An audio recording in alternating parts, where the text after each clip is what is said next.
you can introduce yourself, your players, classes, and positions, and 1 minute to, or however long, opening statement you want to do. Hey, my name is Coach Carter. I got with me to my left is Kenneth Dula, class of 26, Jacquard Blue, cornerback, receiver.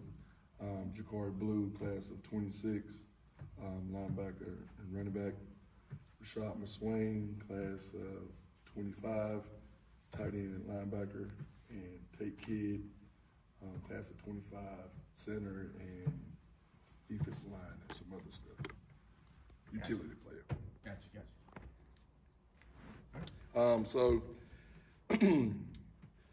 I played at JM from, 95,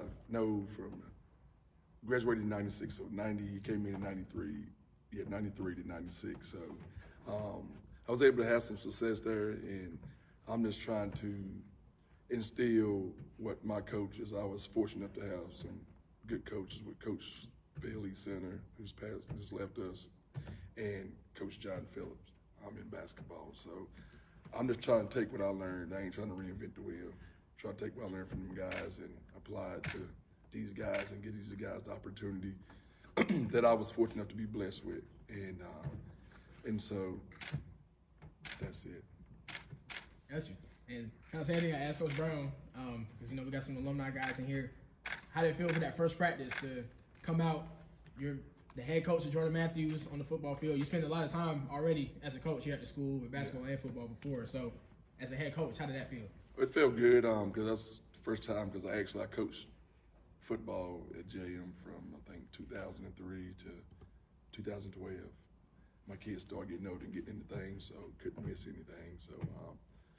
So I did started helping out with basketball because obviously basketball practices later and games later, so I was able to do that. But getting back to like Coach Brown said, man, it was the thrill walking down that path and just doing it, and so many memories, so many great players has been through that practice on the field. Really, nothing about what I did, just the number of great players that has been on that practice field, and just thinking about the situations that I've seen on the practice field is kind of pretty nostalgic, to say the least.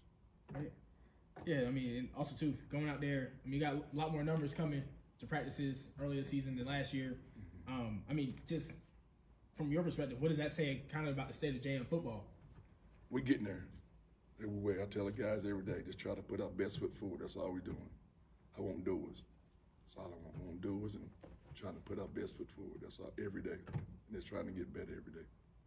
Yeah, and I know we talked at practice. You got a lot of guys coming out playing football for the first time. So a lot of, in practice, you kind of have to do a little bit of teaching the fundamentals of football, but also trying to install, some of your things. So how has that been, kind of balancing that? Well, first off, if you don't start with the small things, like Coach said, his players, it's a snowball effect. If you don't start the small things, if you don't dress this, if you don't dress stepping with the wrong foot, false stepping, it's going to snowball effect. And so you got to correct it then. You can't keep letting it go because it's going to get bad. And so I'd rather stop it. And I tell the guys, let's do it right. Just don't try to do it fast. Let's just make sure we're doing it right and doing it the right way, the way you being coached should be doing. So it's built on fundamentals, and these guys could attest to that. That's hard fundamentals, little things. Because you look at any sport, it ain't the glaring things the reason you lose games. It's the little things. Yeah, you might have a bad pick, but it's the little things. Legal procedure, jumping off sides, roughing the passer, ineligible receiver downfield. It's the little things that lose the games. And it's the attention to detail, and I'm big on that. And that's just what my basketball coach was. Yeah, big attention to detail guy.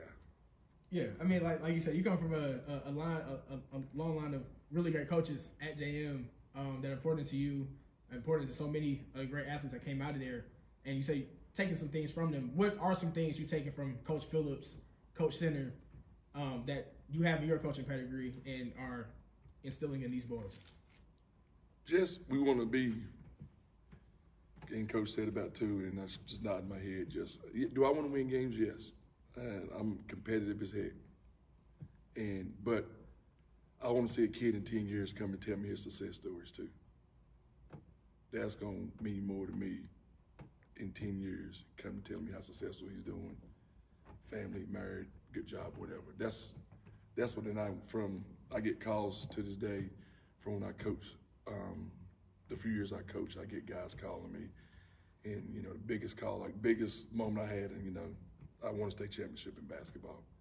Biggest call I had is a guy calling me, telling me he would never made it through college if it wasn't some life lessons from football.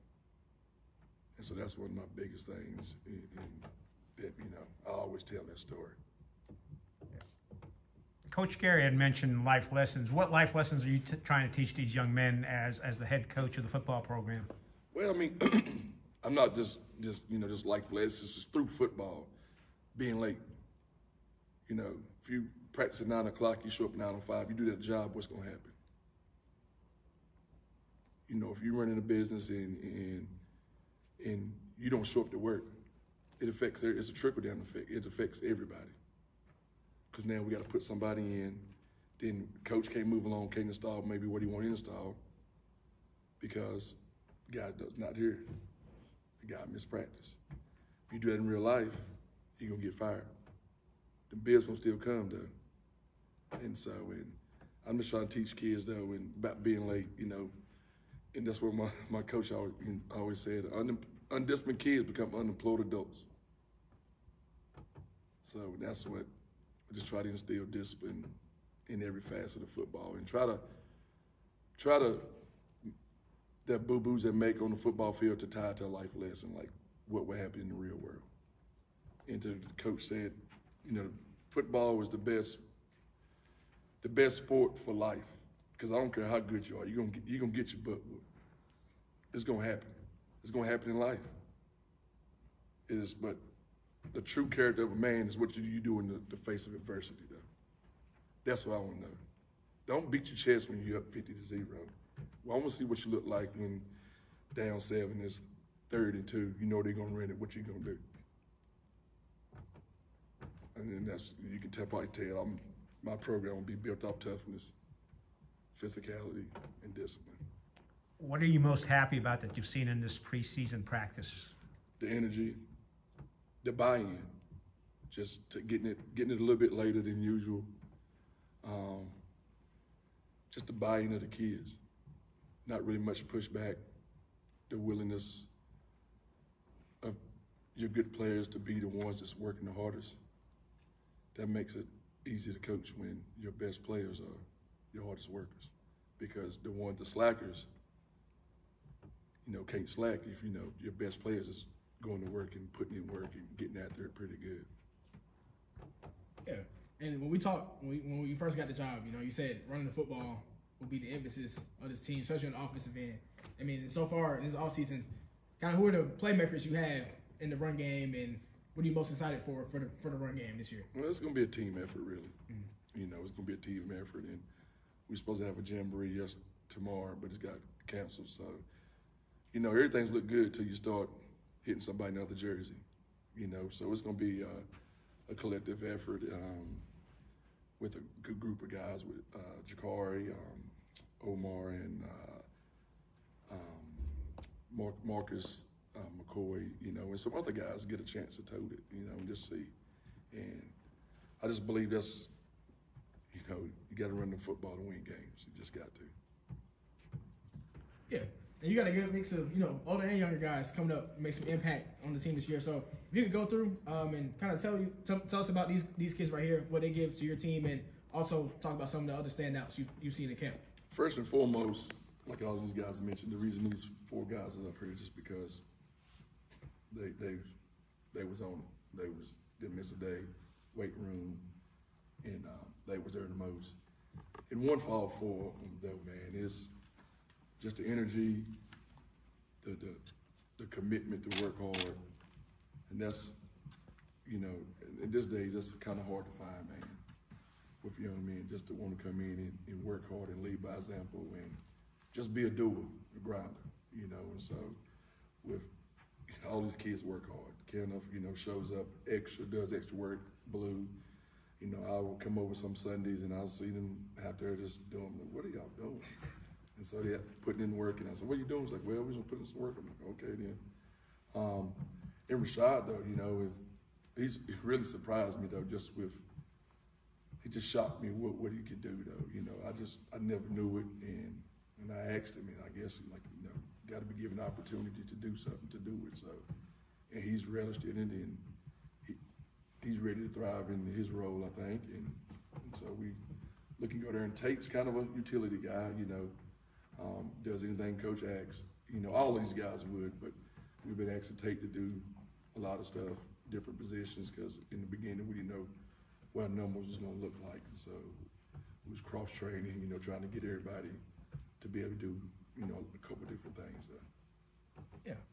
And I saw you guys got Namir, you know, taking some reps at quarterback. What are some things you'd like to see out of him and trying to learn that position? And what has it been like trying to develop him into that position? Well, it's tough, you know, because quarterback is, you know, that's tough, and he's never played it, but he's a good athlete. You know, he's a hard worker, so I got faith in that he'll put the work in to get it done, and to our liking.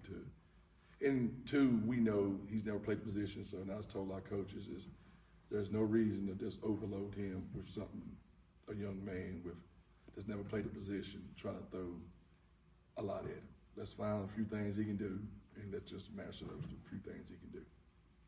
Yeah, and I mean, looking what you got this year, just what are kind of the expectations you have for this team? Just going off of kind of what they did last year to now, what you have, what you've seen. What's the biggest goal for this team?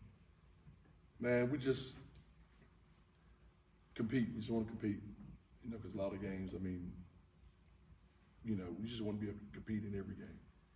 Do what your coach should do and let the chips fall where they may. That's all I can ask for these young men.